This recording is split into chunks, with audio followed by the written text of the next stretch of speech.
This is the story of Chandni, a baby goat. Abu Khan kept goats as pets. He loved his goats, but they left him one by one. He bought a young pretty goat and called her Chandni. Once upon a time there lived an old man in Almora. He was popularly known as Abu Khan. He lived all alone except for a few goats which he always kept as pets.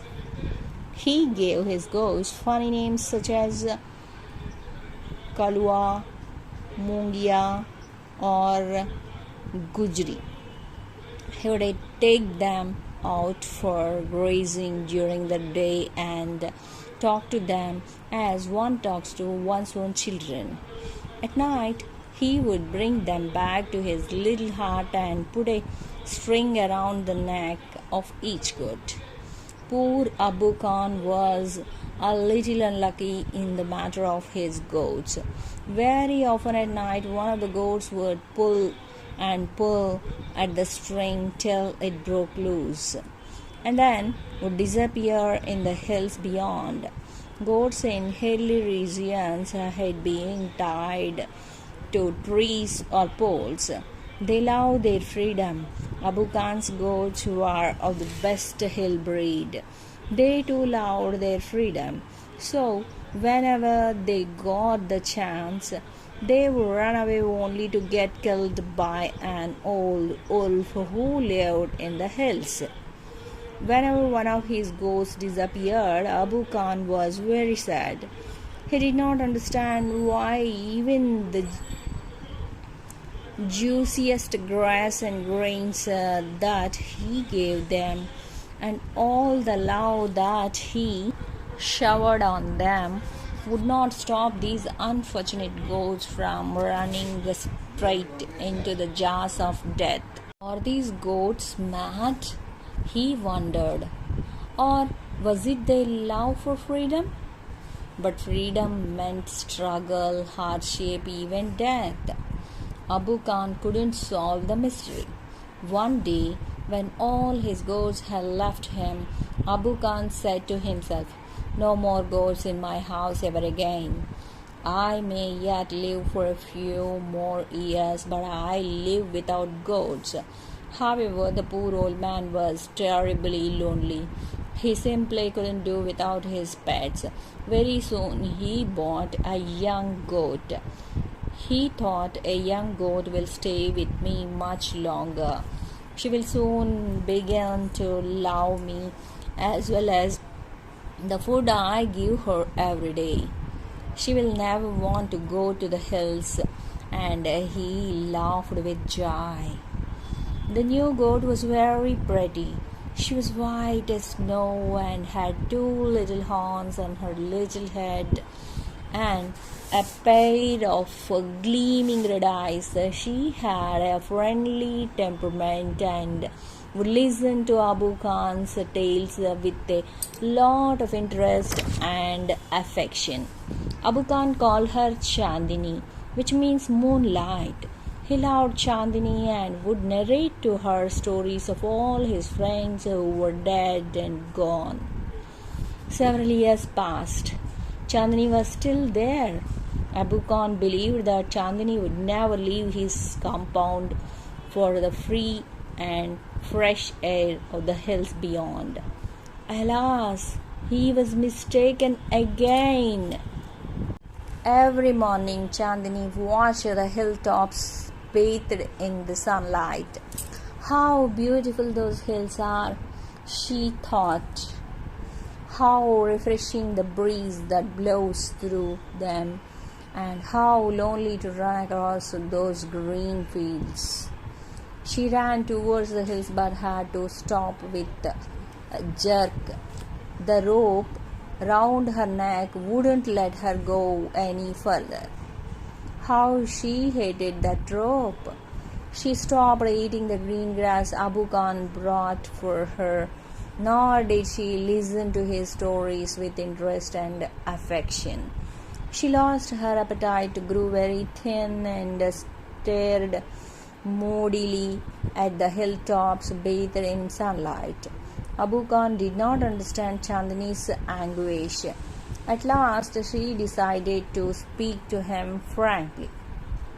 "Dear Abu Khan," she said, "let me go to the hills, please. If I stay on in your compound, I'll die." Now Abu Khan understood Chandni's problem, but it made him very unhappy. The earthen pot which contained Chandni's breakfast fell from his hands and broke into 1,000 pieces. "Why do you want to leave me, Chandni?" Abu Khan asked. "I want to go to the hills," Chandni answered. "Don't you like the food here? I'll give you tastier food and a much longer rope." "No, thank you. Let me go to the hills." "Do you realize the risk you are running, you obstinate creature? There is a dangerous wolf in the hills. He'll eat you up." Abu Khan did his best to warn her. Chandni answered, "God has given me a pair of horns. I'll fight the wolf." "Fight the wolf indeed. Have you forgotten the story of your sister Kalua, who was the size of a big deer? She fought the wolf through the night but was killed in the morning." Abu Khan narrated Kalua's story for the 50th time. To all this, Chandni had only one thing to say: "I want to go to the hills." Abu Khan got very annoyed. He thundered, "You are not going anywhere. From today, you will live in a small hut and not move about freely in the compound. Ungrateful as you are, you must still be saved from the wolf." He pushed her into a small hut and shut the door. But he forgot to close the small window at the back. The same night, Chandni made that window her passage to freedom. Chandni reached the hills. It seemed to her that the old hills were standing in a row to welcome her. She felt like a child meeting her parents after years of separation. Wherever she went, the tall grass rose to embrace her, the flowers bloomed to amuse her, and the wind sang an endless song of welcome. How different all this was from her past in the prison house of Abu Khan's compound. It was the happiest day in Chandni's life.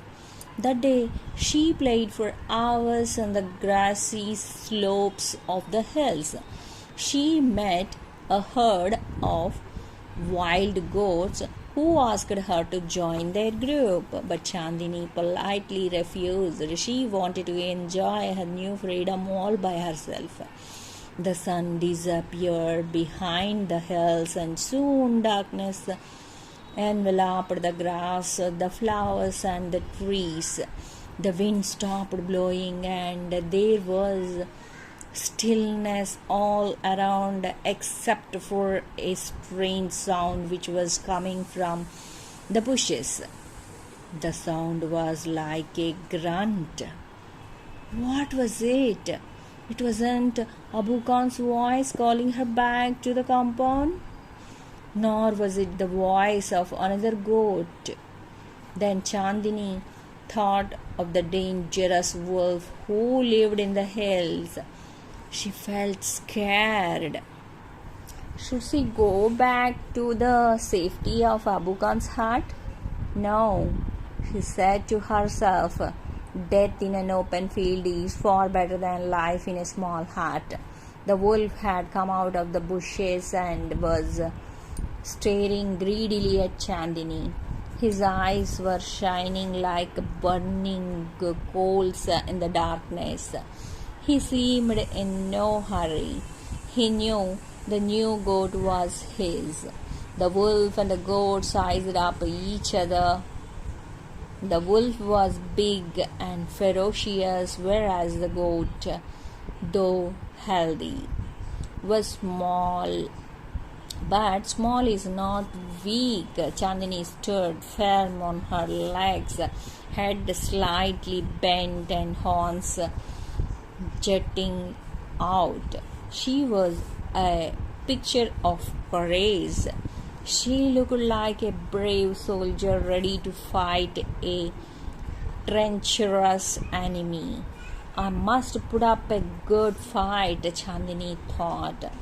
Success or failure is a matter of luck or chance. The fight began. It went on through the night. The moon, which had been watching the fight, began to grow pale and suddenly hid behind the clouds. The stars also began to disappear one by one. A faint light appeared in the east, and the morning call for prayer came from a distant mosque. The first ray of the sun saw Chandni lying on the ground. She was completely soaked in blood. The wolf, tired and sleepy, was getting ready to devour her. An assembly of birds perched on top of tree nearby was debating the result of the fight. Who is the winner? One of them asked. The wolf, of course, most of them said. A wise old bird declaimed with confidence, Chandni is the winner. This was written by Zakir Hussain.